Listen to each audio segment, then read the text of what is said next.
All right, so former President George W. Bush was recently giving a speech in Dallas where he was making an attempt to condemn Vladimir Putin for his invasion of Ukraine and basically ends up giving us one of the best Freudian slips that I've ever seen. So here's George W. Bush basically accidentally calling himself a war criminal. In contrast, Russian elections are rigged. Political opponents are imprisoned or otherwise eliminated from participating in the electoral process. The result is an absence of checks and balances in Russia and the decision of one man to launch a wholly unjustified and brutal invasion of of Ukraine. Iraq, too. Anyway, 75. All right, so again, there's George W. Bush accidentally saying the quiet part out loud and literally comparing himself and the invasion of Iraq and the toppling of Saddam Hussein under completely unjustified, as the words he was using there definitely apply to himself as well as Vladimir Putin, right? Wholly unjustified and brutal invasion of a country. So again, he's saying the quiet part out loud, but this is one of the first examples that we have gotten, at least in recent history, of George W. Bush even giving a mild acknowledgement that he fucked up with the Iraq war. So I love the premise that he sets this entire thing up with just off the bat, saying that Russia is the only country that has rigged elections. I think anybody here in the United States who witnessed the 2020 Democratic primary or the 2000 election between George W. Bush and Al Gore would understand that we are no stranger to rigging elections. But on top of that, again, he's saying the quiet part out loud here and admitting that he and Vladimir Putin definitely could be compared. And this is part of the reason why, it undercuts actual criticisms of what Vladimir Putin is doing in Ukraine. To have motherfuckers like George W. Bush, one of the worst war criminals in modern history, come out and give speeches like this where he's condemning them, even if he didn't make this type of mistake rhetorically here, even just if he had gone out there and said, Vladimir Putin is a violent war criminal who's doing a wholly unjustified and brutal invasion of Ukraine, yeah, that's 100% true, but you're the single last person on the face of the earth that should be talking about this or giving a critique of it. You, along with Vladimir Putin, in an ideal world, would be sent to The Hague and tried for your crimes. So, completely ridiculous, but I honestly love that we got this Freudian slip here, and he says there at the end that he's, 75 years old, and so that's why I guess he had this little slip up here, and then the crowd laughs. I mean, he, along with the crowd, makes that acknowledgement that, yeah, maybe Iraq too, as he was just saying there, right? Maybe Iraq was also a catastrophically, damaging, wholly unjustified invasion, a brutal invasion of a country that didn't attack you. So it's on the one hand kind of good that we got finally some semblance of an acknowledgement after years and years and years of George W. Bush refusing to take accountability for what he did in invading Iraq. But just as a reminder here, so this is all the way back from 2008, 5 years on, Bush says no regrets on the Iraq war. Here again, this time from 2017, it was the right decision. Bush says he has no regrets about invading Iraq and Afghanistan when asked about how he feels when he sees wounded veterans. So, we've never gotten any real apologetic George W. Bush, but this, at least, he's not apologizing for anything, but he's at least somewhat acknowledging that, yeah, he is a violent war criminal in the same vein as somebody like Vladimir Putin, if not worse. And you're going to see why I'm saying if not worse, because if you go and you look at the actual costs of what George W. Bush did by invading Iraq under completely bullshit justifications, saying that Saddam had weapons of mass destruction when they absolutely did not, pretending as if Iraq had something to do with 9/11 when they absolutely did not, and again, justifying this under completely false pretenses. But just to give you a picture in terms of some of the actual costs of the Iraq war and how many people were affected by this. So the Brown University did a great breakdown on this. I think this is from a couple years ago, but it's basically called The Costs of War, and they did a full analysis of all of the different tallies for civilian casualties, U.S. troop casualties, how many people have been displaced, etc. So I wanted to highlight some of those numbers here for you. They say at least 929,000 people have died due to direct war violence, including armed forces on all sides of the conflict, contractors, civilians, journalists, and other humanitarian workers. Many times more have died indirectly in these wars due to ripple effects like malnutrition, damaged infrastructure, and environmental degradation. Over 387,000 civilians have been killed in direct violence by all parties to these conflicts. Over 7,050 U.S. soldiers have died in the wars.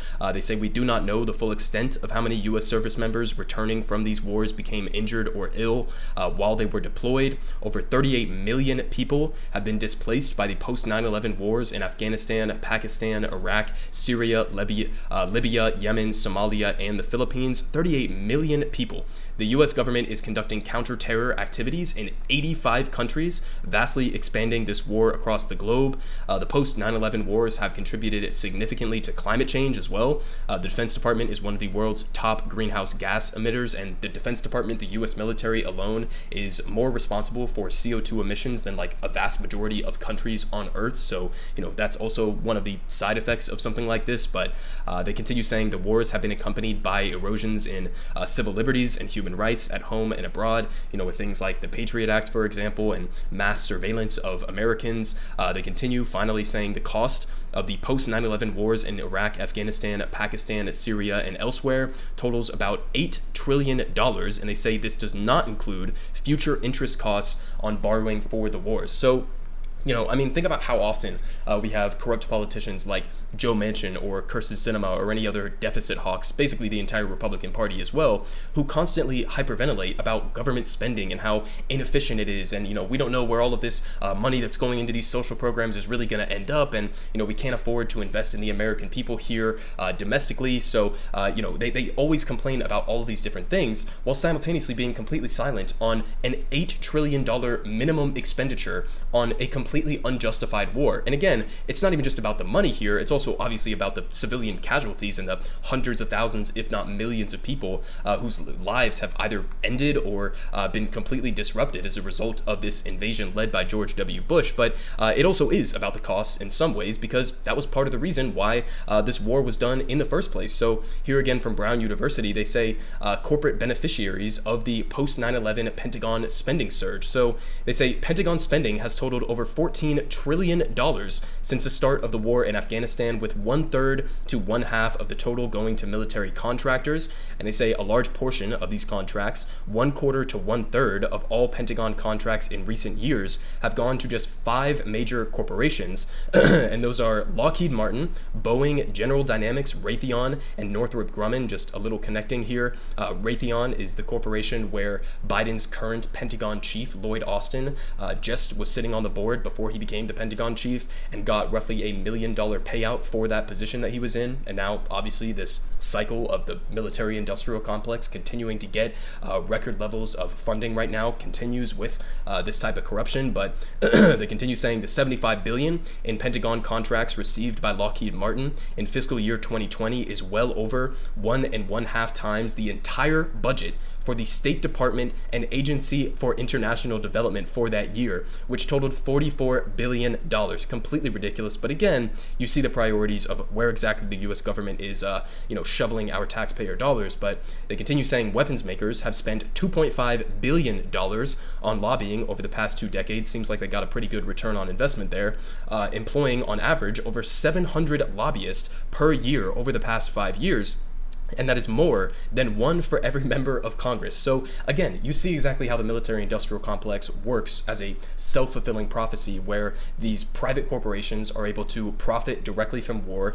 Companies that had direct ties to dudes like Dick Cheney under the George W. Bush administration, that, companies like Halliburton that made billions and billions of dollars from these invasions, from securing oil from Iraq and, Syria, as well as we're continuing to do right now. So we basically just went in completely unjustified in an unjustified way, invaded another country that did not attack us, that had absolutely nothing to do with 9/11, and then proceeded to basically completely destroy the country and also loot the country for one of the main purposes to be, enriching these weapons manufacturers, who were then fulfilling this cycle of then sending some of that money back to put people in Congress and, basically bribe them to continue shoveling out these billions and billions of dollars in no-bid contracts for them. So, completely ridiculous, but obviously this is exactly how the United States military has been functioning since, World War II, basically. I mean, this is what Dwight Eisenhower was warning about with the military-industrial complex and their undue influence on pushing us for more war and to continue these massive military budgets that they've been receiving. So,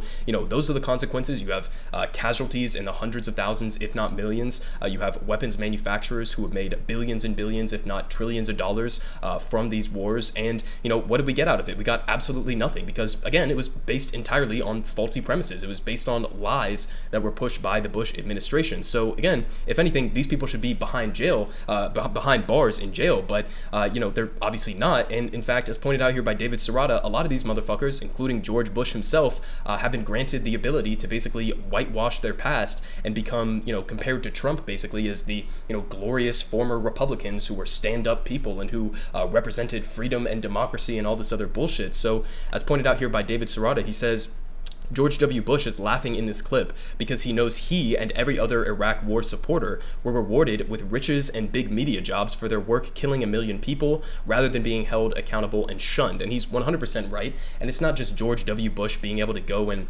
even put himself out in public without being booed by everybody or having, tomatoes thrown at him or something, which is, what should be the case. But it's not only George W. Bush having his reputation whitewashed by Democrats and by liberals even right now in the age of Trump, but we can look at a couple other examples here. So I saw this clip recently and I was going to do an entire video on it, but honestly it's better just to talk about it right now because it kind of ties into this story. So we had this clip from MSNBC, the supposed left-wing corporate media outlet, where one of the guests on Nicole Wallace's show was basically saying we need to start putting people in jail for misinformation. Okay, putting people in jail for misinformation, as he is talking on the show of Nicole Wallace, who was the former communications director for George W. Bush in the wake of the Iraq War. So they're talking about putting people in jail. Obviously, you're talking more about, people who spread COVID misinformation or people who spread misinformation about the 2020 election. But you're talking to somebody whose former profession before she joined MSNBC was literally to be a paid liar for one of the most destructive and catastrophic liars of the 21st century. I mean, you cannot get more of a real life parody than the situation that we are seeing right now. I mean, again, the whitewashing of these people's past. This is not somebody who should be given a platform whatsoever, let alone somebody who should be openly talking about throwing people in jail for misinformation. You are the misinformation queen, okay? So I thought this was absolutely laughable as a clip here, but again, we also had this former, recent response from Nancy Pelosi, who was coming out and calling for a strong Republican Party. She said, you need to take back your party to when you cared about a woman's right to choose and you cared about the environment. Well, who exactly is she talking about here? When did the Republican Party ever care about any of these things? I mean, she's really talking about going back to the days of when the Republican Party was more in line with politicians like George W. Bush. I mean, this is why liberals like Nancy Pelosi come out here and they praise people like Liz Cheney and what's the other dude's name? Adam Kinzinger, right? So they come out and they praise these war hawks, okay? Liz Cheney, literally her dad was one of the most responsible figures for the Iraq invasion, and this is who they prop up as the better Republicans. This is what they think should be the example of the strong Republican that needs to take back their party from this cult. So, understand when liberals and when, politicians like Nancy Pelosi and even Joe Biden are coming out here and telling the Republican Party to take back their party from the cult, they're talking about reinstating it as like the party of George W. Bush and Liz Cheney. So it's obviously completely ridiculous, but this is exactly why we say that Democrats and Republicans, at least the corporate wing of the Democratic Party, that they are fully in line with each other on matters of foreign policy and really on matters of economics when it comes down to it. So that we really have two hyper-militaristic corporate America parties that are not serving the interest of average Americans and that are rehabilitating the reputations of rampant war criminals like George W. Bush, who's coming out here and accidentally saying the quiet part out loud while still facing absolutely zero accountability for the hundreds of thousands, if not millions of lives that he is directly responsible for destroying.